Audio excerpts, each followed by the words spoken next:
नमस्कार बंधुरा पम्पार किचेने आपनादेर सकलके स्वागत। এই শীতের সময় বাজারে প্রচুর পরিমাণে কাঁচা টমেটো পাওয়া যায় আর এই কাঁচা টমেটো দিয়ে নানা রকমের রেসিপি খেতে ভীষণই ভালো লাগে। তাই কাঁচা টমেটো দিয়ে আজকে দারুণ মজার একটা রেসিপি আপনাদের সাথে শেয়ার করব। কাঁচা টমেটো দিয়ে আমার মতো একবার এই রেসিপিটা বানিয়ে দেখবেন, শীতের সন্ধ্যাটা জাস্ট জমে যাবে। কাঁচা টমেটো দিয়ে বানানো এই রেসিপিটা এতটাই টেস্ট হয় যে একবার খেলে দেখবেন বারবার খেতে ইচ্ছা হবে। তাহলে চলুন কাঁচা টমেটো দিয়ে বানানো এই রেসিপিটা দেখে নেওয়া যাক। আজকে এই কাঁচা টমেটো দিয়ে দারুণ মজার যে রেসিপিটা বানাবো তার জন্য দেখুন এখানে আমি 4টে টমেটো নিয়েছি।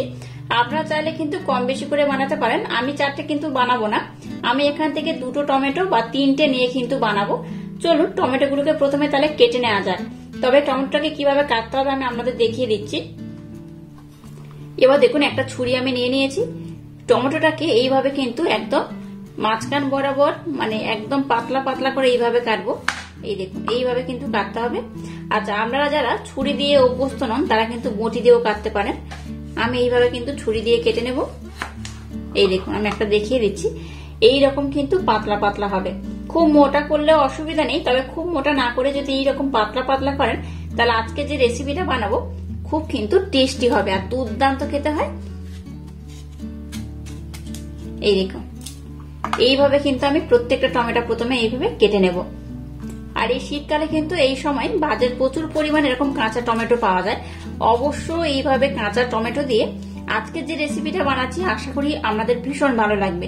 একবার হলেও আমার মতো একবার ট্রাই করবেন আর আমাকে কমেন্ট করতে ভুলবেন না যে আজকের রেসিপিটা আপনাদের কেমন লাগলো। এইভাবে প্রথমে টমেটোটাকে আমি খুব ভালোভাবে কেটে নেব। দেখুন 3টে টমেটো এইভাবে কিন্তু আমি স্লাইস করে কেটে নিয়েছি এইভাবে। এবার এর মধ্যে দিয়ে দেবো লবণ, নর্মাল যে লবণ আমরা ব্যবহার করি সেই লবণ এখানে আমি দিয়ে দিলাম। সামান্য পরিমাণে বিট লবণ দিয়ে দেব।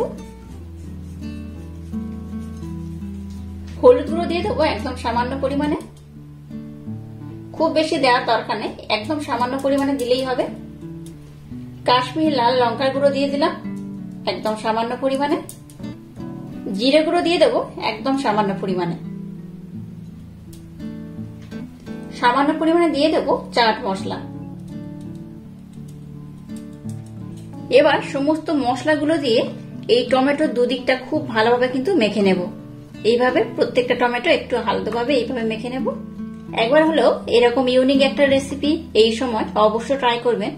ঠান্ডার সময় কিন্তু এরকম একটা ইউনিক রেসিপি যদি বিকেল বেলা বা দুপুর বেলা বা সন্ধ্যাবেলা থাকে দুর্দান্ত খেতে লাগে, যখন খাবেন তখনই ভালো লাগবে, অসম্ভব সুন্দর খেতে হয়।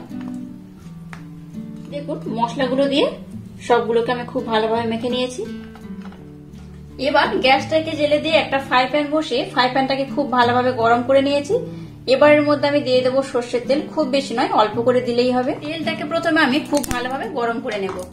তেলটাকে খুব ভালোভাবে গরম করে নিয়েছি। গ্যাসের ফ্লেমটাকে লো রেখে এবার টমেটোগুলো এর মধ্যে আমি দিয়ে দেবো।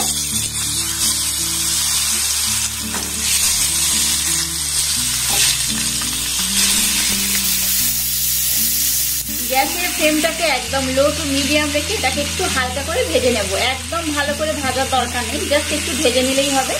আমি আপনাদের দেখিয়ে দেবো কতটা ভাজলে আজকের রেসিপিটা একদম পারফেক্ট হবে। এটা ততক্ষণ হতে থাক, আমি কিন্তু এর মধ্যে আর একটা কাজ কমপ্লিট করবো। চলুন সেই কাজটা কমপ্লিট করা যাক। এবার এখানে দেখুন এই কাপের 1 কাপ মাপ করে আমি বেসন নিয়ে নিয়েছি। হাফ কাপ আতপ চালের গুঁড়ি, এটা দিলে কিন্তু খুব মুচমুচে হবে। এর মধ্যে সামান্য পরিমাণে বিট লবণ দিয়ে দিলাম, নর্মাল লবণ দিয়ে দিলাম এই চামচের হাফ চামচ, চাট মশলা দিয়ে দিলাম 1 চামচ, অল্প পরিমাণে সাদা তিল দিয়ে দিলাম। বাড়িতে বানানো একটা স্পেশাল ভাজা মশলা, এখান থেকে আমি হাফ চামচ দিয়ে দেব। সামান্য পরিমাণে জিরে গুঁড়ো দিয়ে দিলাম, হলুদ গুঁড়ো দিয়ে দিলাম সামান্য পরিমাণে, আর একদম শেষে দিয়ে দেবো কালো জিরে একদম অল্প করে। সমস্ত শুকনো উপকরণ এবার একটু ভালোভাবে মিক্সড করে নিলাম। এবার এর মধ্যে দিয়ে দেবো জল।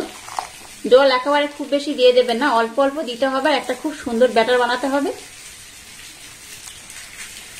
এই ব্যাটারটা বানানোর পর আমি আপনাদের দেখাচ্ছি ব্যাটারটার ঘনত্ব কেমন হবে। দেখুন আজকে রেসিপিটা বানানোর জন্য বেড়াটা কিন্তু একদম রেডি হয়ে গেছে। আর বেড়াটার ঘনত্ব দেখুন এইরকমই হয়েছে। আচ্ছা, আজকে রেসিপিটা আমি একদম নিরামিষ পদ্ধতিতে বানাচ্ছি। যে কোনো উপোসের দিনেও কিন্তু আপনারা মুখরোচক হিসেবে এটা খেতে পারেন।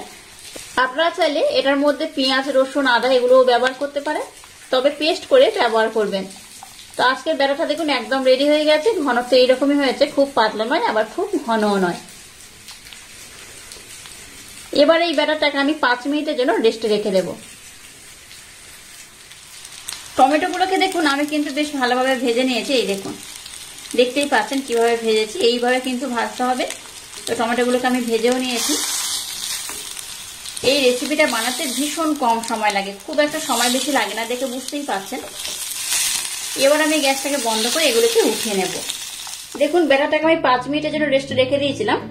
এবার দেখিয়ে দিচ্ছি একটা, দেখুন এখান থেকে টমেটো একটা নিয়ে নেবো। যে টমেটোগুলোকে আমি ভেজে নিলাম সেটাকে এই বেসনের মধ্যে আমি দিয়ে দেব। এইভাবে কিন্তু দিয়ে এটাকে এইভাবে তেলের মধ্যে দিয়ে ভাজতে হবে। চলুন গ্যাসের ফ্লেমটা জেলে দিয়ে কড়াইতে আমি অলরেডি তেল গরম করতে বসিয়ে দিয়েছি। এবার এইভাবে তেলের মধ্যে দিয়ে আমি খুব ভালোভাবে ভেজে নেব। তেলটাকে আমি একটু হালকা গরম করেছি, খুব বেশি গরম করব না। এবার এটাকে আমি তেলের মধ্যে ছেড়ে দেব। গ্যাসের ফ্লেমটাকে লো রেখে এটাকে ভাজতে হবে। এইভাবে একটা কড়াইতে যতগুলো ধরবে ততগুলো দিয়েই ভেজে নেব। এই সময় এরকম কাঁচা টমেটো দিয়ে কিন্তু নানা রকম রেসিপি আমরা কম বেশি বানাই, তবে এটা কিন্তু একদম ইউনিক একটা রেসিপি। আশা করছি আপনাদের ভীষণ ভালো লাগবে। এইভাবে উপর দিয়ে একটু তেল দিয়ে দেব। আর এইভাবে উল্টে পাল্টে এগুলোকে আমি একটু লাল লাল করে ভেজে নেব।